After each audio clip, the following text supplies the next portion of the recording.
Well, we are somehow going to have a recap episode for this Pittsburgh Penguins brutal loss to the New York Rangers. There was nothing pretty about that whatsoever. I have a full game recap coming up right after this drop. We're going to get into the good. Well, maybe there was a little bit of good, mostly the bad, and then, of course, all of the ugly parts that came with this one. So stick around for that coming up right after this one, this little drop. You're Locked On Penguins, your daily podcast on the Pittsburgh Penguins, part of the Locked On Podcast Network, your team every day.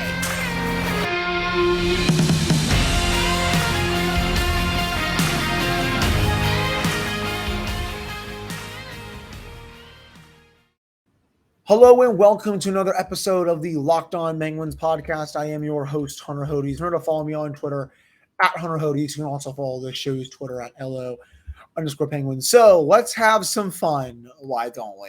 Penguins, of course, get blown to hell on Friday night. 5-1 loss to the New York Rangers. A brutal 5-minute stretch in that first period. And boom, the game was over.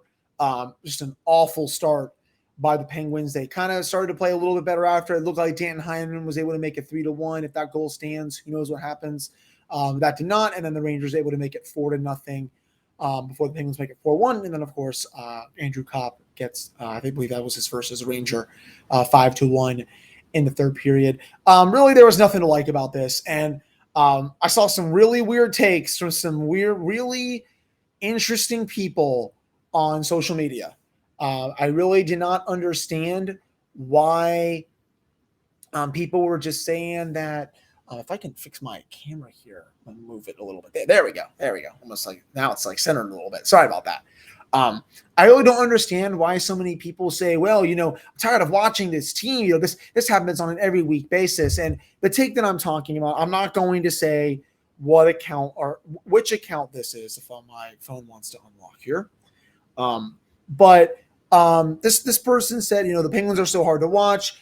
They're sloppy and careless game after game. If they were half as disciplined as they were talented, they would be a true contender. But they are not. You can't play this careless every week and be a true contender. That is spoken by someone who has only watched about 4 to 5 Penguins games this year. This was a stinker. I'll go out and say it. The Penguins sucked.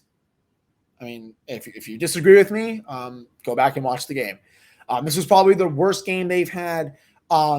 Easily since that New Jersey game, probably before then, honestly. I mean, the Penguins just do not have these kind of stinkers very often. I'm sure Mike Sullivan grilled into them after the game. I'm sure they're going to come out flying on Sunday against the Red Wings. It's a Red Wings team that's also not good. But I really am sick and tired of the overreactions that I see on Penguins Twitter every single time they lose a game. Coming into tonight, they were 9-2 in their last 13 games. In other words, they had won 9 of their last 13 games. Before that loss to Buffalo, they were 9-2-1 in their last 12 games. They were 3-0-1 in their last 4 games heading into tonight.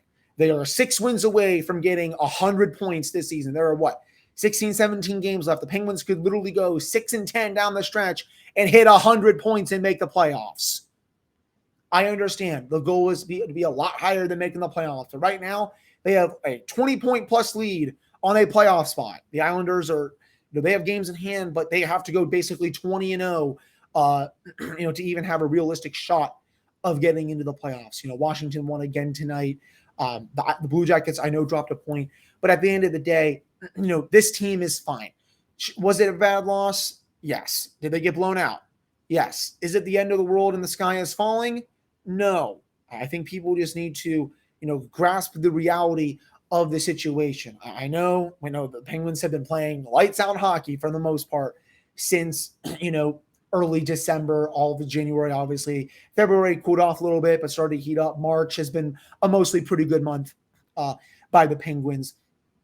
But, after every loss, you see some weird people come out of the woodworks that really looks like they haven't watched a lot of games. And it's just the same old crap that we've heard so many times. Oh, wow, they're undisciplined. oh, wow, they're careless with the puck. There's a lot of giveaways, blah, blah, blah, blah, blah. And it's just like, if you people could like actually watch more than maybe one game a week or one game every couple of weeks, you would see that, mostly what you were saying is trash. And, the person that I quoted on Twitter, he got ratioed, and rightfully so. And if you know me for as long as I've been doing this podcast, I don't usually like to call people out like that. I'll sometimes call people out on the podcast without really doing it, but this one really deserves it. It's just an account that really follows the Steelers, but, maybe follows the Penguins a little bit, but it's those kind of accounts that, spew out nonsense for the sake of spewing out nonsense. And, honestly, I'm tired of it. People just need to grasp, the whole reality. The team is fine. They're coming off 3 games in 4 nights. They were obviously gassed against Buffalo, and having Evgeny Malkin out with a stomach bug stinks a lot because, it looked like he was finally going to get Ricard Raquel on his line, and who knows how the game is played. If Gino is on the ice tonight with, his regular line mates, Mike Sullivan had to do 11 forwards and 7 defensemen because they didn't even have another forward on the team. I'm sure they may recall someone just in case Gino can't go on Sunday. It sounds like he has the stomach bug. This is, I think, the second or third player that's also been sick on the Penguins these last couple of weeks. I'm pretty sure Dumoulin was out sick a couple times. And then obviously Zach Aston-Reese had it before he was traded as well. So, at least he's not injured there, to say the least. But again, also just for the game itself, those first 5 minutes doomed them. Obviously, I would love a save for that first one from Tristan Jarry. I thought that puck can't squeak through from Lafreniere. That's usually a save that Tristan makes 9 out of 10 times this year. I'll give him, I guess, a mulligan on it because this was one of his worst starts of the year. I'm sure he's going to bounce back just fine on Sunday, or obviously next week when the Penguins play the Rangers again. This time it'll be at PPG Paints Arena. But it's just, that's the one where, if that doesn't go in, I mean, honestly, who knows if Tristan does come up with a couple of big saves early and keeps the team in it like he has done for a lot of this year. Maybe we're talking about something else right now, but overall, I thought it was a pretty lackluster effort. You go to natural stat trick. Penguins only had 44% of the shot attempts, 41% of the scoring chances.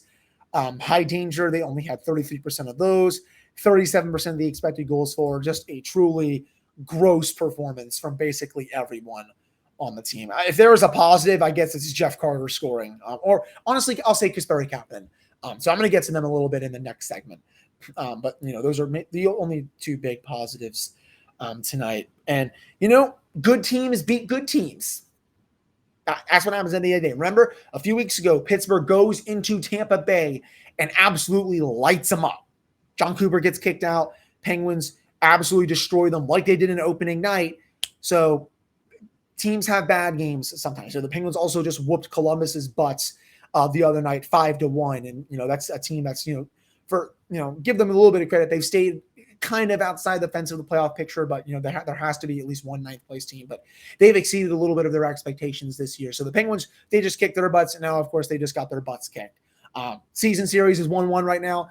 Penguins are obviously going to have that game next week circled on the calendar against the Rangers, and rightfully so. They will not play that way again against that team this year. I will guarantee that on this podcast right now. Sullivan is going to have it instilled in them somehow, some way. And, he said it best. We were outcoached, outplayed. Basically everything we did, they did better. And I'm glad that he was able to say it like that. Coming up in the next segment, I will get to a couple of the positives that I touched on briefly about a few seconds ago, namely Jeff Carter and Kasperi Kapanen and a couple of other things as well. But before I get to that, this is the time of year that I've pretty much given up on all of my New Year's resolutions, especially since it is almost April 1st. But it's not this year. I'm sticking to my resolutions to eat right thanks to Built Bar. It almost feels like it's not really a resolution because I actually enjoy eating them. Have you tried the Puffs? If you haven't, you're missing out on one of Built Bar's best tasting bars. Puffs are the first ever protein-infused marshmallow. They're fluffy. They're marshmallowy. They're not just a protein bar. They are a treat. They're always covered in 100% real chocolate. Excuse me there. I almost screwed that up. All Built Bars are covered in 100% real chocolate. Yes, Puffs are included in that. You can go to Built.com and also scroll down to the macros chart. You're going to be blown away by what you see. Most of them contain 130 calories, 4 grams of sugar, and 4 grams of net carbs, and 17 grams of protein. There's obviously the big flavors of mint brownie, coconut almond, and new for this month, white chocolate cookies and cream. They still have that offer. You can go to built.com, use promo code LOCKED15 and get 15% off your order. That's promo code LOCKED15 for 15% off at built.com. All right, I'm back here on this episode of the Locked On Penguins podcast. I am your host, Hunter Hodes. Remember to follow me on Twitter at Hunter Hodes. Follow the show's Twitter at LO_Penguins. So, getting into at least 2 positive players from tonight. I think that's the only thing I can say. I'll even put Tristan Jarry, maybe somewhat in the positive. He had a couple of beautiful saves, I should say, towards the end of the game. It would have been a lot worse, to be honest. And those 2 players are Jeff Carter and Kasperi Kapanen. Kapanen's played some really good hockey these last couple of weeks, and it's great to see. I'll keep saying it for those that have not listened to this podcast before, you're just tuning in. About a week and a half ago, almost 2 weeks at this point, Kasperi Kapanen was obviously in a rut. He's been in a rut for most of the season. After he missed this breakaway in Nashville, he's basically putting his head down, like screaming to himself. And Jeff Carter, puts his hand on his thigh and says, you know what, I know you're going to be better here moving forward. And he's been exactly that. Got the goal against Arizona last weekend. Has been skating really well lately. Looked like he had a second goal tonight, but it was originally credited to Jeff Carter, who deflected the puck in, but that was still a ridiculous shot from Kapanen from the slot area. This continues his really, really strong play, and I'm excited about it. This is the best hockey I think I've seen him play since last season. And if the Penguins can continually get this level of Kasperi Kapanen, I think they're going to win more games down the stretch. That's for sure. And he also gives them a more deadly offensive weapon. That's for sure. So really liked his game tonight. I've really been impressed with him ever since that Nashville game. It's been night and day, I think. And, also I'll say Jeff Carter, obviously got the goal. That's huge for him. He's been definitely, I think, struggling a bit lately. The legs might be catching up to him. The same, I think, can be said for Brian Boyle. I'll get to him in just a second.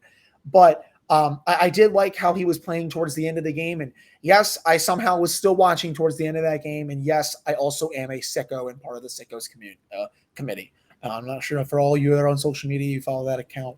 I am an absolute sicko. I will watch no matter what when it comes to this team. I am just that. I don't know. Even when it's 4-0, 5-1, hell, even 6-0, I'll still hate watch, I think, at that point. But, nice to see Carter get on the board, especially because, his I think his foot speed has definitely been lacking a bit lately. Maybe he might be benched a couple times down the stretch if the team gets McGinn and Zucker back. Jason Zucker was at the morning skate this morning in a non-contact capacity. Not sure if the team is practicing on Saturday. I would assume they are, but don't quote me on that. If they are, I would assume Zucker will be on the ice of practice. It looks like he's closing in on a return, which will be huge for, I think, this entire team, in my opinion. But those 2 players, again, were the only really main positives, I think, from this game, and also the fact that the Penguins are still very comfortable in a playoff position, and they're still in second place in the Metro right now. So, they are totally fine. 6 more wins to get 100 points, which will no doubt clinch in the playoff spot. The Penguins, they literally can go 6-10 down the stretch and probably make the playoffs. That is how it's afforded at this point. Obviously, hopefully that doesn't happen. I'm gonna knock on wood that it doesn't. Penguins do have a gauntlet schedule coming up, but with how they just fared in the first one, hopefully it can be similar to that. To say the least. Power special teams. My notes right here. It was good. Good to see the power play get another goal. That's the second straight game now that the power play has cashed in. That's just huge. It's been in a rut. I know it was the second unit that was able to come on. I know the first unit tonight was definitely struggling. I think a lot of that was due to Evgeny Malkin being out. He's obviously been a big presence on that unit, and the fact that most of the team found out like 30 minutes before the game started that he's not going to play due to being sick. I think it's got to send him like a weird feeling through your through your head and brain and everything. It's like, oh well, shit. Looks like we're obviously not going to have one of our main weapons, and especially on that power play.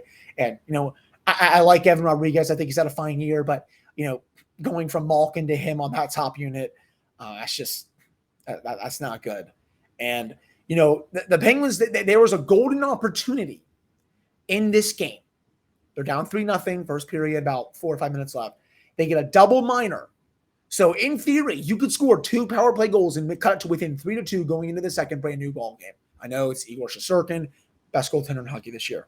But the fact that they didn't even really get anything going on those 2 power plays, I knew right then, I'm like, yeah, it's not their night. I was like, okay, maybe if you can get 1 back going into the second, it's definitely a game. Hell, if you get 2 back, that's even better. But the fact that they couldn't even get 1, and the fact that they barely even got 3 to 4 shots off, for what I was counting here on my notes, that was just unacceptable. I thought the Penguins were being a little too cautious, I think. They kept dumping the puck around, and Shesterkin is very aggressive with handling the puck. I mean, one of the times he set up a shorthanded breakaway. I think it was to Barclay Goodrow. He just launched the puck deep and caught the Penguins by surprise. That's not going to work against a goalie like Shesterkin. You either got to dump it around ridiculously hard, or you just can't dump it in at all. You got to just have a zone entry with one of your players that just carries it. You have a man advantage, for God's sake. But those little soft dump ins, it's just that's no dice right there, at least for me. So I think that was definitely an unenforced error for the Penguins. The Penguins did give up also a shorthanded goal. I believe that was Chris Kreider that got it. He had 2 more goals tonight. I cannot believe that guy is nearing 50 goals. If you would have said that he would be 6 away from scoring 50 this year, I would not have believed you. That's for sure. PK, I guess that's a lone bright spot as well. The Rangers power play didn't really do anything in this game, but they also didn't need to because they scored most of their goals at even strength. So that's basically a moot point at this point. I did see, though, Casey DeSmith ended up coming in for Tristan Jarry, and then he came out. I think he hit his head against the post, from what I remember. Was not in the locker room, did not come back to the bench. Hopefully he is okay. If he is not, I'm sure Louis Domingue will get a call from Wilkes-Barre. He is now fully healthy. He's recovered from that injury. We'll have to see. I don't think he'll start on Sunday, even if DeSmith is hurt. I would assume they go back to Jarry because I know he's also going to start especially against the Rangers next week to get some redemption. But I guess in a way I wouldn't be too surprised if one of the backups starts. Hopefully Casey DeSmith is okay. But that wraps up the second segment of the show. Coming up in the next segment, I am going to do maybe a small preview of the game coming up on Sunday. I think I've basically talked enough about this absolute blowout loss. I'm actually surprised that I've been able to, talk with you all for about 18 minutes on this podcast because there was basically nothing to like from this game. But before I get to that, after months of playing, college basketball has determined the top teams for the Final Four. Well, almost, at least. We are at the Elite Eight. That will start on Saturday, and we're going to determine this year's national champion this coming week, it looks like. BetOnline.net is your number one source for all of your sports betting needs and sports info, from all the latest odds, contests, and player props, you name it. BetOnline remains the best spot also for all of your latest sports developments, including podcasts and reviews for the league this season. And it's also not just basketball. BetOnline is your continued source for all of your sports wagering information needs, including live betting in your favorite Vegas casino games. You can head to the website today or use your mobile device to learn more about the trends and action that is BetOnline, where the game starts. All right, welcome back to this episode of the Locked On Penguins podcast. I am your host, Hunter Hodes. Remember to follow me on Twitter at Hunter Hodes. Follow the show's Twitter at LO_Penguins. So, Penguins do have a date with the Detroit Red Wings on Saturday. This will be the second of 3 meetings against Red Wings this year. Remember, Detroit won in a shootout last time. That was when Casey DeSmith had the start of the year for his sake. He was just spectacular in that one. And the Penguins, of course, they ended up losing the shootout just because, the shootouts are absolutely terrible. But, the Red Wings underlying numbers this year, only 47% of the expected goals, close to 45% of the actual goals, minus 30 goal differential. They only have 46% of the shot attempts at 5v5. Goals for per 62.39, about 3 goals against, expected goals for per 62.37. So they're expecting an actual goals right around the same. This is not a very high scoring team. This is also a pretty bad defensive team, though I will say Mo Seider is, he is not to be messed with. That's for sure. He is going to be, I think, I think the Red Wings' next franchise defenseman. I'm not going to sit here and say he's the next Nick Lidstrom or Brian Rafalski or something like that, but he is ridiculously good. The year he's having right now, I mean, personally, I would give him a Calder. That's just my take, though. But he's probably the main reason why people are going out of their way a little bit more this year to actually watch the Red Wings. So the goalies for Detroit, Nedeljkovic and Thomas Greiss. I do think the Red Wings will be playing on a back-to-back. If I'm not mistaken, the Red Wings, they play Tampa Bay tomorrow. So I would assume Nedeljkovic goes there and then Greiss goes Sunday, but they also could flip-flop. I'm not really sure. This is a game the Penguins need to win. You're playing against a bad team that's on a back-to-back. I mean, Tampa Bay is playing them in Detroit. The Red Wings have also been struggling a lot more lately. They're 26 and 31 and 7. For a time, it looked like they were going to challenge for a playoff spot. That is no longer the case. They free fall way out. It is nice that Jacob Vrana is back. He's been a Penguin killer over the years. He's on the second line right now with Pius Suter and Tyler Bertuzzi. Lucas Raymond with Dylan Larkin on the top line. Sam Gagner on the fourth line with Adam Ernie. Again, Mo Seider's eating up the top pairing minutes. Philip Hronik and Mark Stahl. So there are some good pieces here. That's the thing. It's just there's not enough talent, to make that playoff push just yet. But their underlying numbers are poor. This is a team that's not been playing well as of late. Again, they just got blown out by the Islanders the other night. They have a very tough game again on Saturday afternoon against the Lightning, before going to Pittsburgh to play them at 5 p.m. Eastern. I'm not going to say it's a must-win game, but it's a game that the Penguins should be able to win, especially against a team that's, they're on a back-to-back. I mean, come on here. A team like that should be gassed. The Penguins will be, I shouldn't say relatively fresh, I guess more fresh, than they were tonight. This was 3 games in 4 nights. But, we'll have to see. That's the Penguins' next game. And then, of course, they'll be playing the Rangers next week before going to Minnesota to play the Wild one more time and then going to Colorado to play the red-hot Avalanche. So that'll do it for this one on the Locked On Penguins podcast. Thank you all so much for especially listening to this episode. And if you all made it through this one, Godspeed. I love you all, to say the least. I am back on Monday for a fresh episode of the Locked On Penguins podcast. I'll be recapping that Penguins hopefully win over the Detroit Red Wings and see if they can get up points 89 and 90 on Sunday. So thank you all so much for listening. Better days will be ahead with this team. They're not going to play like that again, I don't think, this year. And I hope you all have a wonderful, wonderful weekend. And I'll be back on Monday.